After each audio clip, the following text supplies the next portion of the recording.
This is how our place society is committing tax fraud. If you have a look at the website of our place society, you can see right at the top there is a donate button, figures. When you navigate to the page, one part says you can give a donation through a gift of publicly traded stock shares, saving you capital gains tax on appreciated amounts. I want you to pay close attention.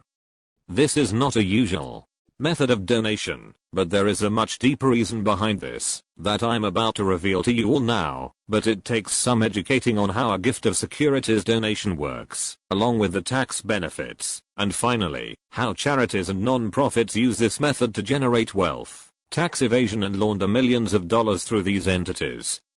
So, what is a gift of securities donation agreement? A gift of securities donation agreement is a legal document that outlines the terms and conditions under which an individual or entity donates securities, such as stocks or bonds, to another party, typically a charitable organization. It specifies details like the type and amount of securities being donated, any restrictions on the use of the donation, and the responsibilities of both the donor and the recipient. This agreement helps ensure transparency and clarity in the transaction, and may have tax implications for the donor. What kind of implications for the donor, you might ask? What tax benefits are there exactly? Donating securities can offer several tax benefits for the donor.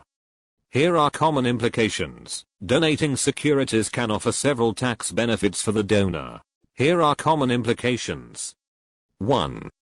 Capital gains tax avoidance. If the donated securities have appreciated in value, donating them directly to a qualified charitable organization may allow the donor to avoid paying capital gains tax on the appreciation. 2. Tax deduction. In many jurisdictions, donors can typically claim a charitable income tax deduction for the full fair market value of the donated securities. This can reduce the donor's taxable income, potentially resulting in lower income taxes. 3. Leveraging appreciated assets. Donating appreciated securities can be more tax efficient than selling them and donating the cash proceeds. This is because selling would trigger capital gains tax, while donating directly can bypass that tax. It's crucial for donors to consult with tax professionals or financial advisors to understand the specific tax implications based on their individual circumstances and local tax laws. Tax benefits can vary, and proper documentation, including the gift of securities donation agreement, is essential to substantiate the donation for tax purposes. Now, you might wonder, can the donor be another non-profit or another charity? Could non-profits and charities commit tax fraud or use money donated to the charity to gift to another charity and gain tax benefits and generate revenue that can be profited from? Yes, a non-profit or charity can be a donor and contribute to another non-profit or charity. Non-profits and charities are generally subject to oversight by regulatory bodies to ensure transparency, accountability, and compliance with tax laws. Engaging in fraudulent activities, such as using donated funds for personal gain, or orchestrating transactions solely for tax benefits, is illegal and can lead to severe consequences. But in this case, the oversight is Mark Bloomberg, who own Charity Data, which is the main entity in Canada for non-profits and charities to input their revenue data to be displayed by the public, which is required by law. But Charity Data is owned by Mark Bloomberg, which is so perfectly coincidentally a lawyer out of Toronto, and he also owned the main entity in Canada that regulates law for non-profits and charities in Canada called Canadian Charity Law at canadiancharitylaw.ca. Here is the statement on their website. Bloomberg's is a Canadian law firm that assists non-profits and charities in trying to be transparent, legal, ethical, and effective. Over 86,252 Canadian registered charities. The charitable sector in Canada has become more challenging and highly competitive. Donors, regulators, media, the public and other stakeholders have increasingly high expectations of charities and non-profits and how they operate.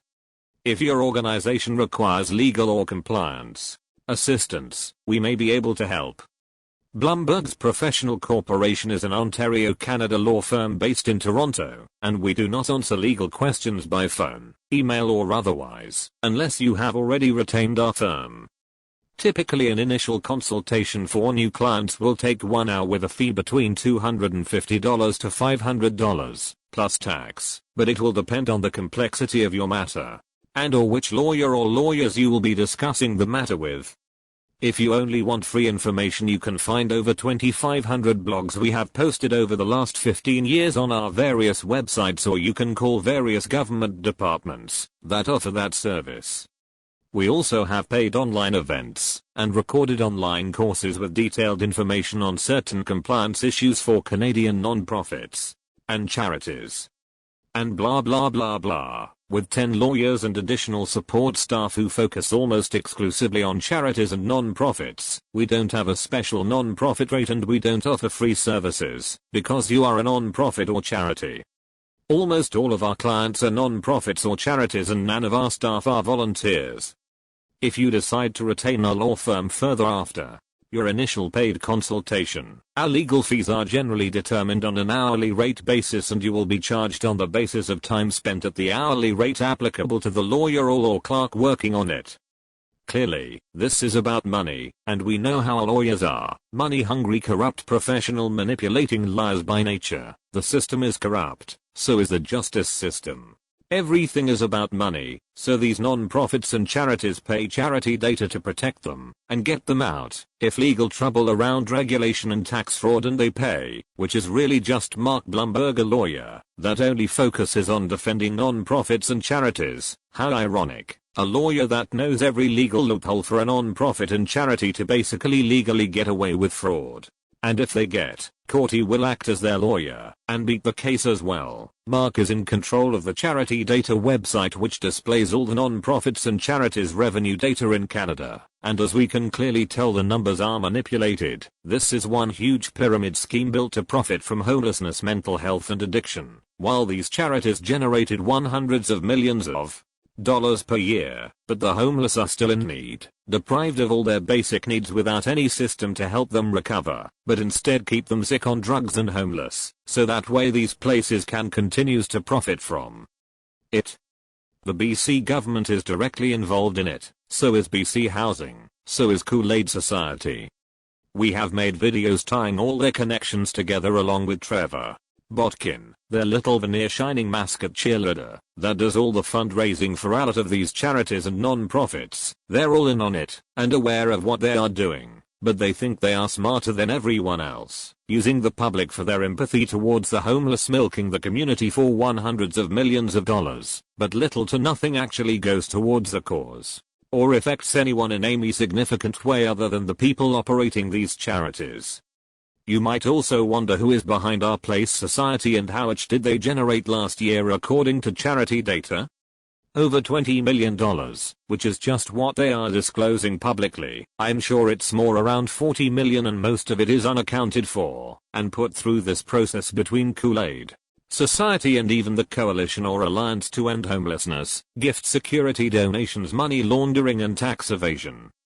So let's have a look at who runs Our Place Society in Victoria, BC, Canada. Let's do this from the perspective of a hacker. Ha ha ha ha. Fuck around and find out. So we're going to use a tool called WebScan to find the administrator users of Our Place Society's website. As you can see, Grant McKenzie and Susan Postum, which were bragging about their multiple trips to Paris during COVID and their luxurious vacations on Facebook, and Trevor Botkin, the fundraiser mascot, was liking all their posts. It's obvious the CEOs of all these charities and non-profits know each other behind closed doors outside of the public view. They all articulated this fraud together. They're all fraudulent. This has only ever been about the money. If you want to look further into all this, just Google Victoria BC profits.